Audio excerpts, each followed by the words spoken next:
កុំបោះបង់អ្នកពិតជាអាចក្រោកឈរឡើងវិញបានសួស្តីប្អូនទាំងអស់គ្នាថ្ងៃនេះខ្ញុំមានរឿងរ៉ាវខ្លះចង់ចែករំលែកទៅកាន់អ្នកកាលខ្ញុំនៅក្មេងអាយុប្រហែល8ឆ្នាំខ្ញុំធ្លាប់មានអារម្មណ៍ថាពិភពលោកនេះងឹតសូន្យអញ្ចឹងខ្ញុំមានអារម្មណ៍ថាគ្មានសង្ឃឹមតតែសោះរហូតដល់ខ្ញុំចង់បោះបង់ជីវិតដ៏មានតម្លៃនេះចោលប្អូនដឹងទេនៅពេលខ្ញុំអាយុ10ឆ្នាំខ្ញុំបានព្យាយាមធ្វើរឿងមួយដែលគួរឲ្យខ្លាចបំផុតខ្ញុំបានព្យាយាមលោតចូលក្នុងទឹកដែលមានជម្រៅត្រឹមតែ15សង់ទីម៉ែត្រនៅក្នុងផ្ទះរបស់ខ្ញុំដើម្បីបញ្ចប់ជីវិតខ្លួនឯងនៅពេលនោះប៉ារបស់ខ្ញុំបានសួរថាកូនកំពុងធ្វើអ្វី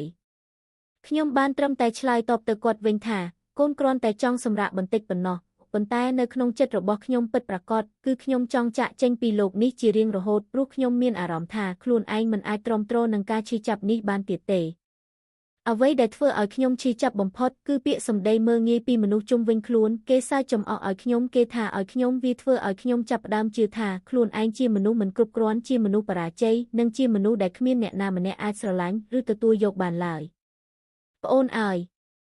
ក្នុងโลกនេះមានរឿងខ្លះដែលយើងមិនអាចផ្លាស់ប្ដូរបានទេខ្ញុំមិនអាចក្រោកពីគេងនៅពេលព្រឹកហើយស្រែកប្រាប់ពិភពលោកថាលោកគ្រូពេទ្យសូមប្រគល់ដៃនិងជើងឲ្យខ្ញុំមកខ្ញុំត្រូវការវាខ្លាំងណាស់បាននោះទេខ្ញុំធ្លាប់សួរម៉ាក់ប៉ានិងគ្រូពេទ្យជាច្រើនដងថាហេតុអ្វីបានជារឿងនេះកើតឡើងចំពោះរូបខ្ញុំប៉ុន្តែគ្មានអ្នកណាម្នាក់អាចរកចម្លើយឲ្យខ្ញុំបានឡើយជម្រើសដ៏សំខាន់ក្នុងជីវិតរបស់មនុស្សយើងម្នាក់តែងតែមានរឿងដែលយើងមិនអាចគ្រប់គ្រងបានយើងត្រូវរៀនរស់នៅជាមួយវាប៉ុន្តែអ្វីដែលសំខាន់បំផុតនោះគឺយើងមានជម្រើសប្អូនអាចរើសយកការក្បោះបង់គឺរើសយកការតស៊ូដើរទៅមុខបន្តប្អូនសាកគិតមើលប្រសិនបើប្អូនកំពុងដើរហើយស្រាប់តែដួលតើប្អូនត្រូវធ្វើអ្វីពិតណាស់គឺយើងត្រូវតែក្រោកឈរឡើងវិញព្រោះយើងដឹងថាប្រសិនបើយើងក្រោកឈរបានយើងនឹងអាចដើរទៅដល់គ្រប់ទីកន្លែងដែលយើងចង់ប៉ុន្តែជួនកាលជីវិតពិតជាពិបាកខ្លាំងណាស់វារុញច្រានយើងឲ្យដួលយ៉ាងខ្លាំងរហូតដល់យើងមានអារម្មណ៍ថាសូម្បីតែកម្លាំងនឹងក្រោកឈរក៏គ្មានដែរសូមប្អូនមើលមកខ្ញុំឥឡូវនេះខ្ញុំកំពុងដេកផ្កាប់មុខនៅលើតុនេះខ្ញុំគ្មានដៃសម្រាប់ច្រានខ្លួនឲ្យងើបឡើងហើយក៏គ្មានជើងសម្រាប់ទប់ខ្លួនឲ្យឈរដែរបើប្អូនមើលមកខ្ញុំប្អូនប្រហែលជាគិតថាគឺលោកនិចអើយលោកមិនអាចក្រោកឈរវិញបានទេវាមិនអាចទៅរួចឡើយគេមែនទេប៉ុន្តែខ្ញុំចង់ប្រាប់ប្អូនថាវាមិនមែនដូច្នោះឡើយប្អូនដឹងទេខ្ញុំនឹងព្យាយាមក្រោកឈរឲ្យបាន100ដងប្រសិនបើខ្ញុំព្យាយាម100ដងហើយខ្ញុំនៅតែដួលហើយបើខ្ញុំសម្រេចចិត្តបោះបង់នៅពេលនោះតើប្អូនគិតថាខ្ញុំអាចក្រោកឈរបានទេចម្លើយគឺទេដាច់ខាត